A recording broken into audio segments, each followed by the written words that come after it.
आज जो है हम जीपी स्टार्ट करने जा रहे हैं। जीपी के भी जो फॉर्मूले थे वो मैंने आपको कल लिखवाई दिए थे आपको। फर्स्ट टर्म, कॉमन रेशियो और nth term, sum of n terms, ये सब आपको मैंने कल ही लिखवा दिया, ठीक है। इसके अलावा जीपी होती क्या है वो भी मैंने आपको कल बता दिया था, ठीक है ना। मैं वापस फिर से बताता हूँ एक बार जीपी क्या होती है। मतलब A1, A2, A3, A4, इस तरह से कोई जीपी है, ठीक है। तो क्या होता है इसके अंदर कि A2 अपॉन A1 की वही वैल्यू होती है जो A3 अपॉन A2 की होगी, और वही आपकी A4 अपॉन A3 की होगी। इस तरह से ये इक्वल टू एंड सम चलता जाएगा। समझ में आया? दो कॉन्सेक्यूटिव टर्म्स का रेशियो जो है वो इक्वल रहेगा पूरी सीरीज में। तो वो आपका, इसलिए इसका कॉमन रेशियो नेम दिया गया हमने, जो इनके बीच में जो रिलेशन होता है वो कॉमन रेशियो होता है, ठीक है। और फॉर्मूले वगैरह सब वही है, आपके नंबर ऑफ टर्म्स मतलब सारी चीजें मुख्य वही है, वेरिएबल्स उतने की उतनी ही है। फॉर्मूला जो है वो अलग आ गया बस जीपी के लिए, और एपी के लिए अलग था, बाकी जो टर्मिनोलॉजी है वो वही है। तो क्वेश्चन पे आ जाते हैं हम। फर्स्ट क्वेश्चन जो है इसका,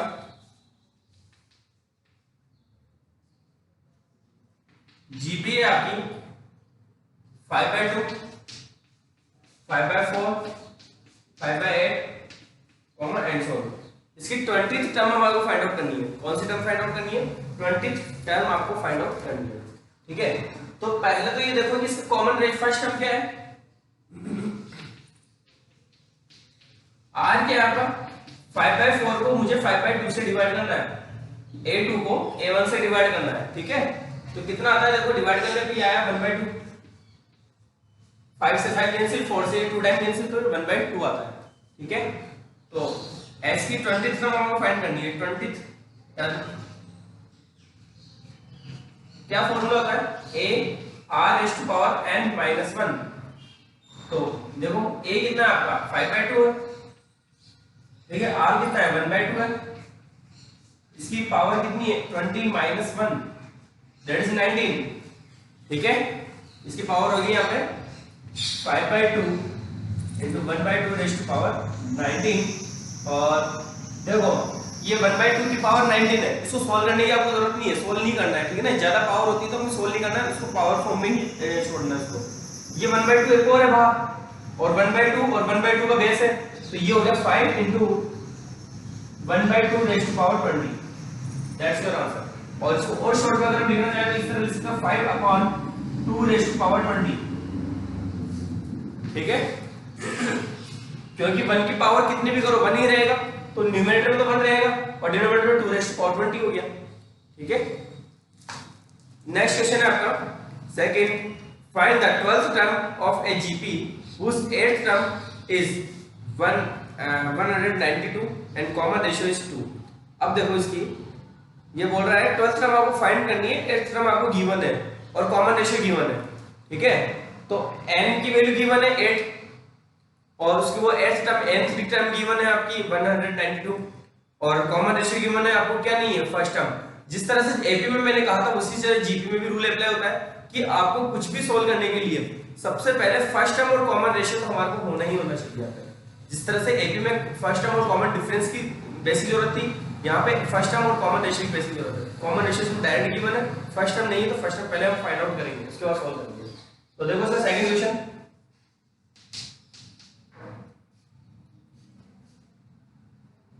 कॉमन रेशियो गिवन है आपको इक्वल टू 2, ठीक है। फर्स्ट टर्म गिवन नहीं है तो let first term equal to a हमने एज्यूम कर ली, और एट टर्म a8 अब गिवन है कितना 192, क्लियर है। a8 का फॉर्मूला हमें एट टर्म हमें हमारे अकॉर्डिंग निकालनी है, तो a8 इक्वल टू देखो a into r raised to power 8 - 1, तो a तो a ही है आपका, ये 192, ठीक है। r की पावर, r कितना है आपका, r आपका कॉमन रेशियो 2 है, 2 raised to power 7, क्लियर है। तो देखो a इक्वल टू हो जाता है 192 अपॉन 2 raised to power 7। अब यहां से 2 raised to power 7 से इसको 192 को डिवाइड करो तो हमारा आंसर आ जाएगा a।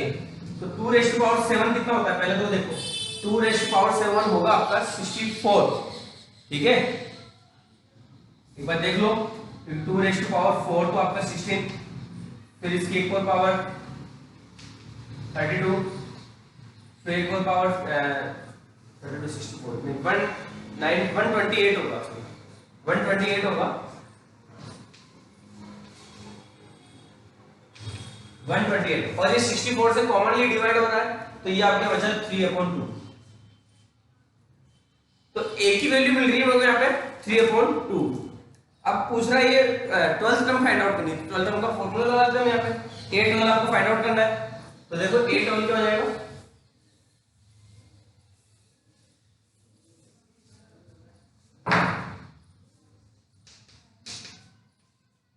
वही आपकी a फर्स्ट टर्म क्या कितनी होगी 3/2, कॉमन रेशियो कितना है आपका 2 raise to power 12 minus 1 that is 3/2 into 2 raise to power 11 and ये हो गया 3 into 2 रेज़ टू पावर 10, ठीक है।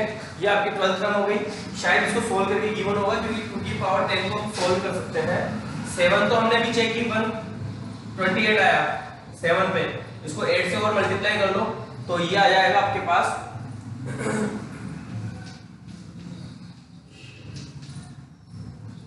3 into 1024 और ये हो गया, इसको 3 से मल्टीप्लाई करोगे तो 2 7 3072, ये इसकी आपकी 12th टर्म हो जाएगी। क्लियर है, ये आपकी 12th टर्म हो जाएगी। तो अब देखो इसी तरह से आपका question number 3, the 5th 8th and 11th term of GP are P, Q and S respectively show that Q square equals to PS। तो ये तो बहुत सीधा सा क्वेश्चन है, आप खुद करोगे। हमारे पास क्या, मैंने कहा कि आपको सबसे पहले क्या चाहिए, फर्स्ट टर्म और कॉमन रेशियो चाहिए, उनके बारे में फोकस करना है। तो वो चीज, दोनों चीजें यहाँ पे नहीं है तो हम दोनों को एज्यूम करेंगे, let first term be A, common ratio be R. और हमारे अकॉर्डिंग हम 5th टर्म निकालेंगे, हमारे अकॉर्डिंग 8th टर्म निकालेंगे, हमारे अकॉर्डिंग 11th टर्म निकालेंगे और उनको किसके इक्वल करेंगे, पी क्यू एस के इक्वल करेंगे। और जैसा हमें प्रूव करना है कि P इंटू एस का जो मल्टीपल है वो Q के इक्वल, Q स्क्वायर के इक्वल आना चाहिए। तो P और S वाले पार्ट को मल्टीप्लाई करोगे तो ऑब्वियसली Q स्क्वायर के मल्टीपल में Q स्क्वायर के इक्वल आ जाएगा। क्लियर है, तो ये आप खुद करोगे। 4th क्वेश्चन है, the 4th term of a GP is square of its second term and first term is -3, determine its 7th term. देखो इसकी फर्स्ट टर्म गिवन है, कॉमन रेशियो नहीं है तो कॉमन रेशियो एज्यूम करेंगे हम, let common ratio be R. देखो question,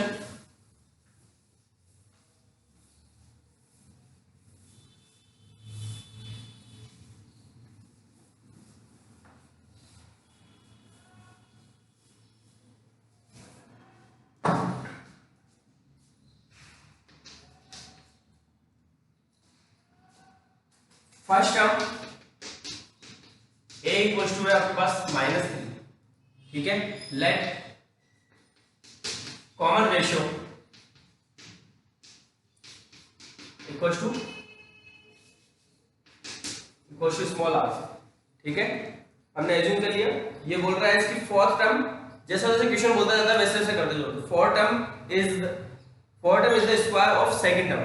तो पहले सेकंड टर्म निकाल लेते हैं, a2 इक्वल टू कितना हो जाएगा, AR हो जाएगा, ठीक है। A4 क्या हो जाएगा, AR³ हो जाएगा, ठीक है ना। तो A2 हो जाएगा आपका -3R और A4 हो जाएगा आपका -3R³। A की वैल्यू पुट कर दी हमने। इन दोनों में रिलेशन क्या गिवन है बेटा, इन दोनों में रिलेशन गिवन है कि A4 जो है A2 के स्क्वायर के इक्वल है, ठीक है। ये किसने क्वेश्चन में गिवन है कि जो 4th टर्म है वो सेकंड टर्म के स्क्वायर के इक्वल है, तो रख देते हैं वैल्यू। तो -3R³ is equal to -3R का होल स्क्वायर। तो -3R³ इक्वल टू ये हो गया आपका 9R², ठीक है। तो R स्क्वायर को इधर लाओ, -3 को उधर लेके जा रहा हूं, तो R³ upon R² equal to 9 upon -3। तो R इक्वल टू आता है मेरे पास -3। क्लियर है, R की वैल्यू -3 आ गई, R स्क्वायर से कैंसिल होकर के R बचा, यहां से डिवाइड किया तो -3 बचा। आगे पूछ क्या रहा हो, डिटरमाइन इट्स सेवन टर्म हमें फाइंड आउट करनी है। तो A7 देखो फाइंड क्या करना है उसके बारे में बाद में सोचेंगे, पहले ये सोचना है कि गिवन डाटा क्या है और मुझे कम से कम पहले फर्स्ट टर्म और कॉमन रेशियो तो चाहिए ही चाहिए। तो जो कंडीशन आपको गिवन है, ये कंडीशन गिवन थी आपको, ठीक है ना, ये वाली कंडीशन गिवन थी, इस कंडीशन को हमने अप्लाई किया हमारे अकॉर्डिंग और कंडीशन से आपको कोई ना कोई एक वैल्यू मिल जाएगी। उसके बाद जो आपको फाइंड करना है वो आप फाइंड कर लो। तो अब A7 की वैल्यू हमें फाइंड करनी है 7 टर्म। तो A7 हो जाएगा आपका AR⁻⁶ दैट इज -3, R कितना आपका -3 है, ⁻⁶, क्लियर। तो ये हो गया आपका -3⁻7 और चाहो तो आप यहाँ पे एक बार 7 - 1 लिख लो, इससे कि थोड़ा ठीक है। -3⁻7 इज योर आंसर। आप चाहो तो उसको वर्ड अगर सही से करना है तो -3⁻7 भी लिख सकते हो क्योंकि ऑड पावर है माइनस में, ठीक है, तो माइनस का ही रहेगा 3⁻7 दोनों चीज लिख सकते हो। यस, ब्रैकेट पावर्स को सोल्व करने की आपको जरूरत नहीं है, ज्यादा पावर है। इसी तरह से आपका फिफ्थ क्वेश्चन देखो, which term of the following sequence is this। ये आपको nth टर्म गिवन है, इनमें एक सीरीज दे रखी है, उसकी nth टर्म आपको गिवन है, आपको n की वैल्यू फाइंड आउट करनी है। तो देखो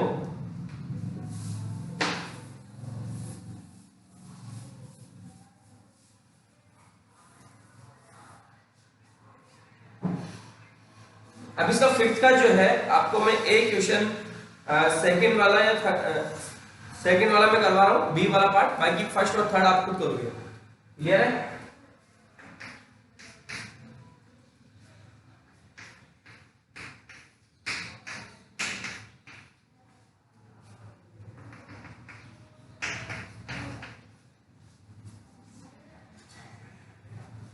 चलो देखो ये सीरीज है, इसकी nth टर्म ये है आपके पास, इसकी nth टर्म गिवन है, ठीक है। तो ये जो सीरीज है इसकी फर्स्ट टर्म हमारे पास है, कॉमन रेशियो हम फाइंड आउट कर लेंगे, ठीक है, और nth टर्म आपको गिवन है, n की वैल्यू आपको फाइंड आउट करनी है। an का फॉर्मूला लगाएंगे, बहुत सीधा सा है। देखो इसकी first term a = √3, common ratio r = 3/√3, तो which is equal to √3, 3 को आप √3 से डिवाइड करोगे 3√3 बचेगा आपका, ठीक है।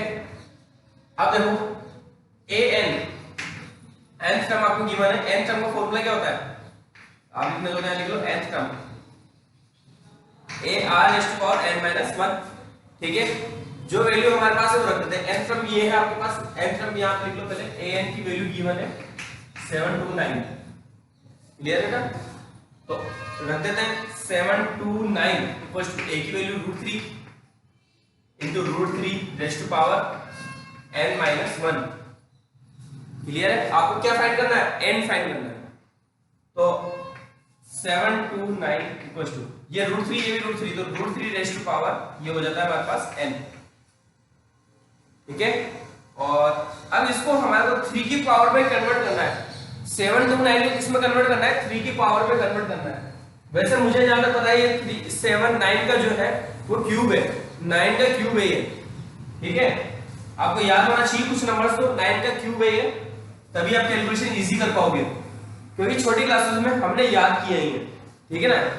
1 से लेकर 25 तक के नंबर की स्क्वायर और 1 से लेकर के 10 तक के क्यूब आपको याद होने ही चाहिए, तभी आप कैलकुलेशन इजी कर पाओगे। अदरवाइज सोचते रहोगे कि सर कैसे पता चलेगा कि ये 9 का क्यूब है या क्या है। आपको याद होना चाहिए 1 से लेकर 10 तक के क्यूब तो कम से कम याद होना चाहिए। ये 9 का क्यूब है, ठीक है। तो ये 9⁻³ इक्वल्स टू ये हो गया आपका 3⁻⁹ रूट को हटाकर, रूट क्या मतलब क्या होता है, पावर 1/2 होता है। तो इस तरह से लिखा मैंने, इसको लिखा 3⁻, ये 3 का स्क्वायर 3⁻9n/2, और ये हो गया आपका 3⁻6 इक्वल्स टू 3⁻n/2, क्लियर है। बेस सेम हो गया, पावर को कंपेयर कर देते हैं हम, तो n/2 equals to 6 and n equals to आपका 12। That's your answer. समझ में आ गया। प्रॉब्लम कहां आएगी आपको इसके ऐसे क्वेश्चन में, प्रॉब्लम आएगी इस जगह पर कि इसको पावर में कैसे कन्वर्ट किया जाए। तो चलो इसका एक दूसरा तरीका ये बताता हूँ। डेफिनेटली अगर आपको इसे समझ में नहीं आ रहा है कि हमें याद हो या नहीं हो, तो आप क्या कर सकते हो, वहां पे जैसे इधर 3 का बेस आ रहा है, ये तो हमें कंफर्म पता चल गया कि हमें इसको 3 के बेस में कन्वर्ट करना है, ठीक है। तो आप इसका प्राइम फैक्टराइजेशन कर लो 3 से डिवाइड करते हुए, प्राइम फैक्टराइजेशन कर लो 3 से इसको डिवाइड करते हुए चलो, और कितनी बार ये डिवाइड हो रहा है, ऑब्वियसली आपका ये जो है 6 टाइम डिवाइड होगा 3 से, ठीक है। आप डिवाइड करोगे 6 टाइम में आपका डिवाइड होगा, तो ये 3⁻6 हो गया ऑलरेडी, सीधे सीधा, ठीक है। तो इस तरह से इसके जो बाकी क्वेश्चन है वो आप खुद करोगे। अब देखो आप इसका 6th question, for what value of x the number these are in GP. वो सीधा सा है कि कौन सी वैल्यू के लिए ये जीपी में है।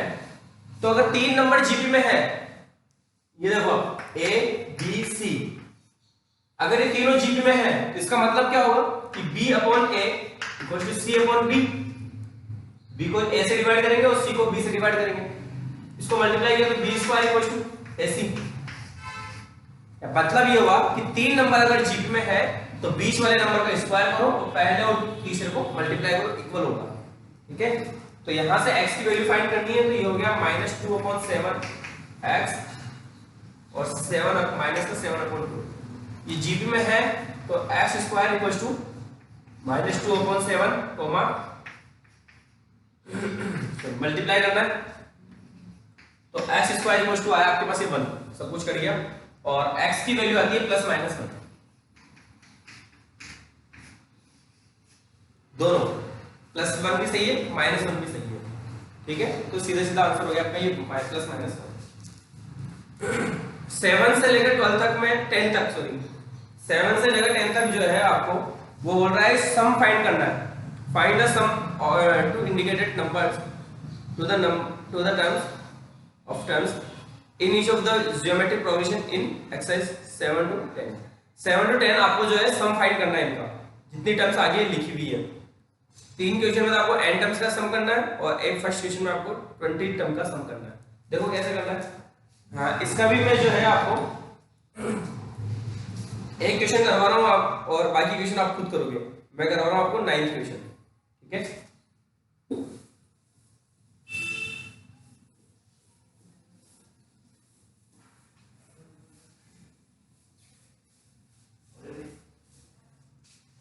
अब देखो आप यहाँ पे क्वेश्चन नंबर इसका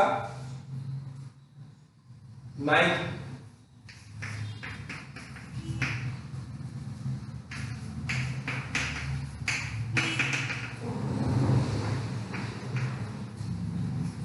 n टर्म्स का सम चाहिए, ठीक है।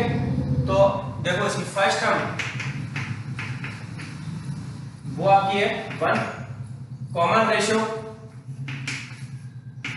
वो आपका -a, देखो -a को 1 से डिवाइड करोगे तो -a आएगा, ठीक है। और Sn का फॉर्मूला लगा लिया सीधा सीधा, a × r⁻n-1/r-1। वैसे ये कॉमन रेशियो आपको माइनस में है, तो हम यहाँ पे <1 वाला लगाए तो ज्यादा बेटर रहेगा, ठीक है ना। <1 वाला लगाए तो 1 -r⁻n/1 -r। तो देखो ये 1 के प्लेस में a के प्लेस में 1 माइनस r क्या आपका -a n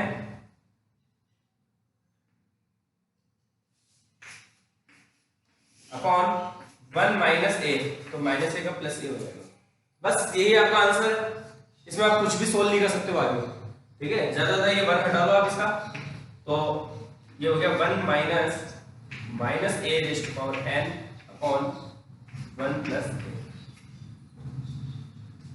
यही आपका आंसर रहेगा, इसमें आप कोई भी सोल्व नहीं कर सकते हो आगे से आगे, क्योंकि ये माइनस को बाहर नहीं निकाल सकते, क्योंकि इसकी पावर n है। हमें नहीं पता कि इवन है कि ओड है। अगर ये इवन हुआ तो ये पॉजिटिव हो जाएगा, बीच में माइनस रहेगा। अगर ये ओड हुआ तो ये माइनस बाहर आ जाएगा, यहाँ बीच में प्लस हो जाएगा। क्लियर है। तो ये एज इट इज रहेगा, इसमें कोई सॉल्यूशन नहीं हो सकता। बस आपको इसी तरह से वैल्यू पुट करनी है सभी क्वेश्चन में 1 से लेकर 10 तक। तो आज के लिए इतना ही काफी है, वीडियो बहुत लंबा हो जाएगा। 10th question